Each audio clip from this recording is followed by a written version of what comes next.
Good evening and welcome to our discussion on one of the most pressing issues of our time, climate change. From unpredictable weather patterns and rising sea levels to the persistent challenge of plastic pollution and its impact on ecosystems, the effects of a warming planet are undeniable. Now, climate change is not only an environmental crisis, but also a social and economic one, influencing migration, making it necessary to have robust policies to mitigate its impact.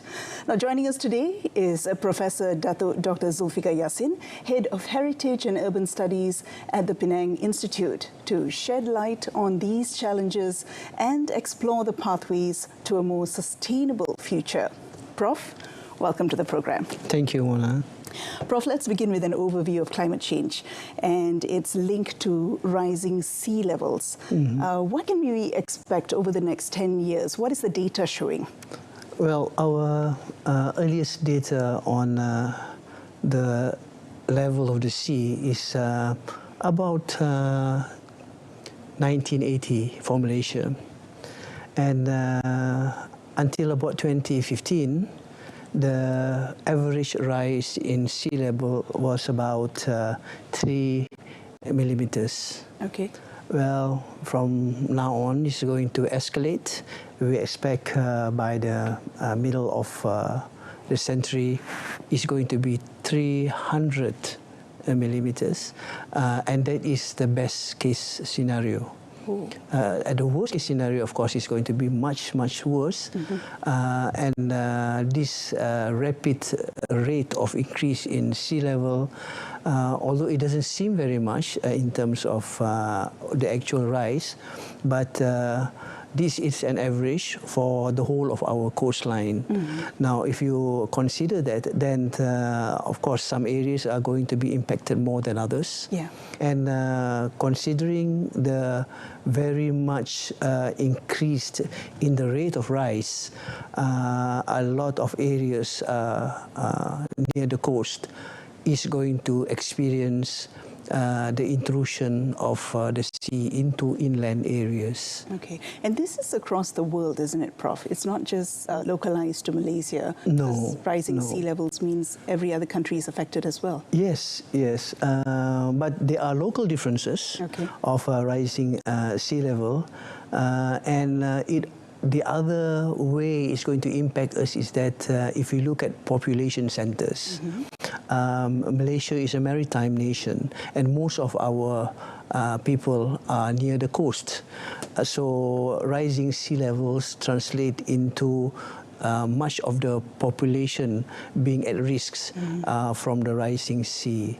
Now, maybe the word rise gives us a notion of stability, more laid back, you know. But the sea doesn't rise like that. With the increase in sea level, there will be an increase in also adverse weather conditions, right? We have more severe storms. We have increased frequency of storms.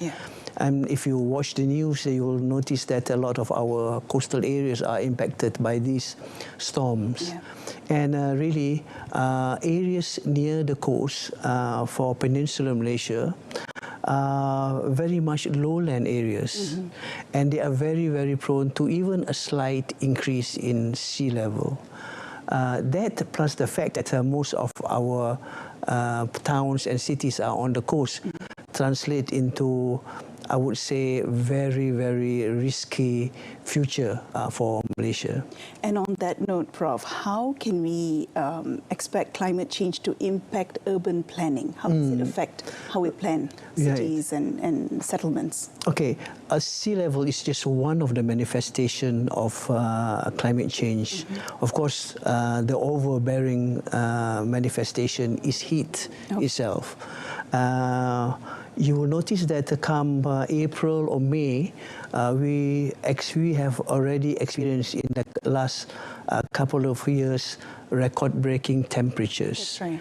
And especially in cities, we have what is known as the heat island effect, which means this area like Kuala Lumpur experience 2 to 6 degrees difference in temperature, having higher temperatures than say it's surrounding more green areas. And it makes living in that condition very arduous, and also people think that a lot of interference has to come through planning to reduce this heat island effect. Penang, for example, relies on the coastal seas to cool Georgetown. And unfortunately, you are not close to the sea, and this increase in development in the more concrete area of Kuala Lumpur. Prof, sorry, I want to circle back. How does the sea help cool a town or a city down? Right. The sea has a capacity to absorb heat. Right. Whereas there is a very big difference on inland area in terms of the range of temperatures. The sea is more stable. Right, and you also get sea breeze coming into the coastal areas, cooling down the city itself. Right, but an area such as Kuala Lumpur, Ipoh, surrounded by mountains, surrounded by a more land area and more development, is difficult to cool. Right. What can we do then? How can we improve in terms of policy in the country? How can we make ourselves more resilient? Right.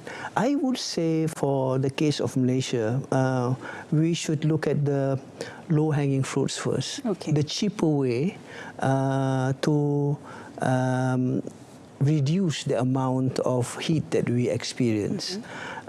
So I would say these green solutions, right, are the cheapest solutions for Malaysia. What kind of solutions? For example, if you look at the coastline, if you take care of the natural ecosystems like mangroves, coral reefs, seagrass beds, right?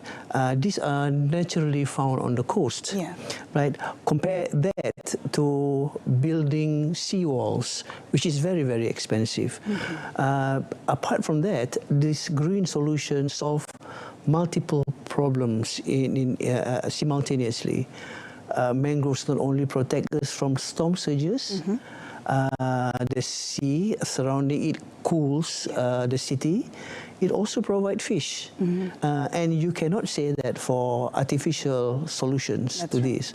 So for the case of Malaysia, we should look at some of these easier solutions before we go to the other more expensive ones.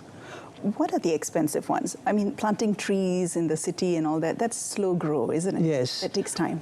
But like I said, some of this might sound cliche, but we really need to look things in more detail now. For example, the types of trees that we are growing, they should not take up a lot of our water supply. And they should provide shade, and they may even provide food. So you can narrow down selections of these species, making our towns greener, right? And putting that into policy. For example, you have areas where you can have parks in the cities, where you can have waterways flowing into our city area. This would cool the city down. There's also some policies being practiced in other countries. For example, the roofs of our cities, of our buildings, if you have a black or dark roof that absorbs heat, and before, when we didn't have so much of a heat problem, that might be okay. Some areas in India, for example, provide a free paint the roofs white. And this cools us down. Yes. And apart from that, there are also traditional ways of building that cools a building down. Now, I want to raise this issue of that I encounter a couple of times, that people are sometimes think that there's no problem with rising heat. You just switch on the air condition and we are cool. And deal with it. And deal with it. Yeah. To a certain extent, that helps. But there are two things on the horizon that we should know. First and foremost is that it's going to be very expensive. Yes. Number two is that our capacity in terms of infrastructure to provide that amount of energy for air condition only goes to a certain level, after which it breaks down. Yeah. And beyond that, we do not have the capacity to cool down. Yeah. What happens after that? Correct. Right? And you imagine even now, right? Schools do not have air conditioning. That's right. I was about to bring that up, because the public schools do not have air conditioning in the classrooms. Right? Yeah. Apart from that, most of our menial workers, the ones that are very important, for example, the fishermen and the farmers, work in the field. They're out there in the heat. They will not be able to stand the heat. Yeah.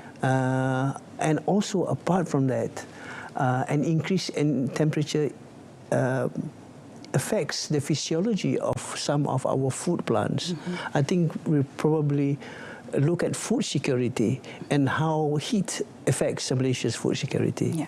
Now, speaking about heat, Prof, this year the world recorded the hottest year ever in history. What are the impact of extreme weather incidents in the region? So not just Malaysia, what are we looking at for the ASEAN region, and how does this affect migration and where people live? Right. Sometimes migration is possible, right? But most times they are not. Yeah. So, for example, with rising sea level, very graphical, if at all impractical, approach would be to move back into the hinterland when the sea rises. Right. But if you look at our hinterland, people around the coast cannot move back. There's somebody living behind us. That's and it's not your land. It's not our land. Yeah. And even if we can, the amount of infrastructure already committed to the coast, all our highways, that's right, all our towns and tourism areas, all our houses, you just can't move it back. That's right. And with the increase in sea level and the storm surges that's going to hit us, where do people go to, right? Is reclaiming land an option? Reclaiming land is a very, very expensive option. Right. Right. If you look at Penang, for example, the island is safer than the mainland part of Penang. The reason is because a lot of the island the coastline has already been raised. Whereas on the mainland, there are natural lands, and most of them are paddy fields. Okay, they are low-lying areas. And you can see with the floods this year, which areas are impacted. There are two types of floods, of course. Okay. One is a flash flood that you see in the cities. Cities, yes. Then there are the seasonal floods that we are experiencing now, the monsoonal floods. This affects all lowland areas. And the drainage from our catchment area, from the hills, all flow into the lowland areas. That's right. If you imagine that happening and the sea in front rising, there's not much of a chance to move. That's right. Right? Okay. Prof, we will be back with a short break. We have so much more to speak about. I would like to speak about food security that you mentioned earlier, and what other matters that we can discuss in big meetings with other countries, such as what just recently happened, the COP29, and the plastics treaty that they were hoping to sign in Busan. So we'll be right back in a short while. We'll be right back after these messages. I'm speaking to Professor Dato Dr. Zulfigar Yasin from the Penang Institute. Stay with us. 2025 will be a momentous chapter for ASEAN, rich with significance and promise. We'll mark the 10th anniversary of the ASEAN community founding, a milestone in our collective journey. Malaysia has chosen the theme inclusivity and sustainability. It reflects our aspirations for shared progress, ensuring that no one is left behind. It conveys our hope that the steps we take today will endure in the long run. It underscores our determination to keep the future firmly in sight as we move forward. On behalf of the government and people of Malaysia, I look forward to welcoming you all. Selamat datang ke Malaysia. Thank you.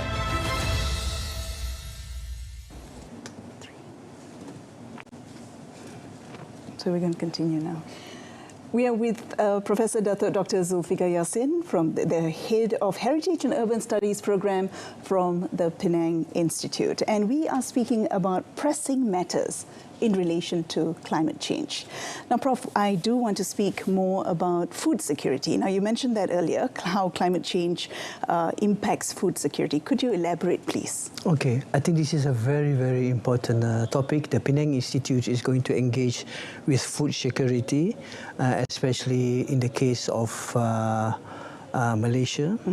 And I think in the very near future, the impact of climate change will be very significant on our food security. For example, we were talking about rising sea levels, and the first areas that are going to be impacted by the rising sea levels on most of our coastline are the paddy fields. Right? Paddy, of course, is grown in the lowland areas next to the sea in most cases. In areas, say, for example, in Kedah and Perlis, the paddy fields is separated from the sea by only a small road. Any breach in that means that paddy fields will become saline. And paddy is intolerant to salt. Even a small amount of salt water intrusion into our paddy fields will kill our paddy. And as you well know, that Malaysia relies on these areas for its food production. It's our rice bowl. It's our rice bowl. Now, rising sea level is expected to affect most of our mangroves areas. We expect to lose all our mangroves by 2060. And these are areas that fish-producing areas. Is it because the mangroves also affected by the salt? Some mangroves are not homogeneous. If you travel along a river, say from the hinterland closer to the shore and into the sea, you will see a change in the mangrove vegetation because they are very salt-specific in their requirements. I see. Right. Some mangroves which occur very near the sea are very tolerant of salt. But they are also in intertidal areas, areas where they are exposed at low tide and then flooded again at high tide. A rising sea level will change this pattern. And some of these ecosystems will not be able to tolerate the rising sea level. And if you lose your mangrove, you tend to lose a lot of your fisheries. I'd like to get back to what you said earlier. Did you say by 2060 we will lose all of our mangroves? Malaysia's mangrove. That's a big deal, isn't it? That's a big deal, but sadder still, even before 2060, we expect to lose all our coral reefs. This is not due to salt. Of course, corals are are marine creatures. They are salt tolerant. Yeah. But it's the heat that's going to affect them. Yeah. Corals are now at the extreme end of their tolerance for heat. An increase in temperature of the sea by a very small amount for just a couple of days will turn the corals white, phenomenon known as coral bleaching. Yeah. And this is a precursor to the corals either dying or recovering. And in these cases, we have seen that a lot of them died because of the frequency of bleaching in that particular area. So, Prof, is it all doom and gloom? And how can meetings like COP29, where they're trying very hard to control or limit and mitigate these issues, what kind of changes can they come up that will help us? Okay, I would like to go back to COP28. 28 last the year. one In Dubai. before in Dubai. There was a lot of discussion on healthy ecosystems. Okay. Sadly, there's not much of that being discussed at COP29, right? So I think the COP discussion, we have to look at that in totality, and we have to see how that applies to the cases of Malaysia and regionally for ASEAN. Our priorities might be slightly different, although all the key things are there.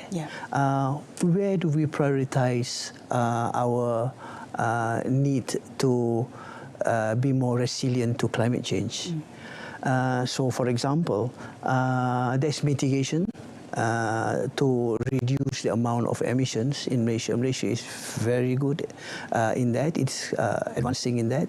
There's also resilience and adaptation, which we are slower in taking up.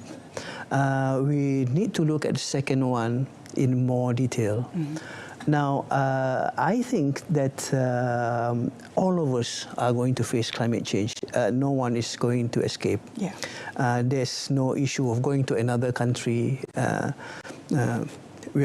It's here for the whole planet. That's right. Now, if you think about that, shouldn't our education system be geared towards getting ready for climate change? After all the sectors, all jobs in the future will be related to climate change. That's right. If you think about that, I think it's time to push for the education system to deal with climate change at a very early level. I would say in primary schools. Okay, and then people have the right idea of what climate change is, what can be done internationally and also locally. And for the case of Malaysia, what knowledge that we already have that we can practice to reduce our risks during the climate crisis. Right, and that's the new word. It's not climate change, That's it's right. climate Climate crisis. Right. And I'm also hearing climate anxiety. Right, it is here to stay. Now, if you look at the projections for climate change, we have several pathways depending on how we behave in terms of producing carbon dioxide. There are the worst case scenario and there is the best case scenario. But we are nowhere near the best case scenario now. We are so slow, and before we thought it would be a smoother transition, although a rapid transition. But we see now there are points where we cannot go back, beyond which we cannot turn back. Either because we have reached a tipping point or because it is too expensive to do anything anymore. It gets more expensive to do that. Prof, now we have just a couple of minutes left, and I do want to speak to you about something. Your lifetime work has been as a marine biologist, and you've conducted many studies in Malaysia's coastal regions. What comes at the top of my mind is Penang, Sabah, and I believe Malacca as well. What is the biggest difference that you see in our local coasts now compared to, say, 25 years ago, 30 years ago? That is certainly a very profound question. We have seen changes in the ecosystems, in the environment. Most of our ecosystems, especially the reef area, have degraded. Okay. But we also have seen a rise in environmental consciousness in the Malaysian society. People are more conscious of the value of their ecosystems. They're more ready to engage in looking at how to protect and conserve these ecosystems. That's the positive part of it. Okay. Malaysia is one of the 17 most diverse countries in the world in terms of biodiversity. It is our heritage, and maybe one day in the future people will ask, as a people, which are the nationalities that have been given that honor to be in charge of the planet's biodiversity. We are one of that 17. And how we perform now will reflect on how we will be looked at in the future. Thank you so much, Professor Zulfigar Yasin. Thank you for your time. Thank you for your insights. And I hope we can end this on a positive note about awareness and bring this out to people and have more of the awareness and understand the severity and the urgency of what needs to be done for our planet. Thank you so much, Prof. Thank you.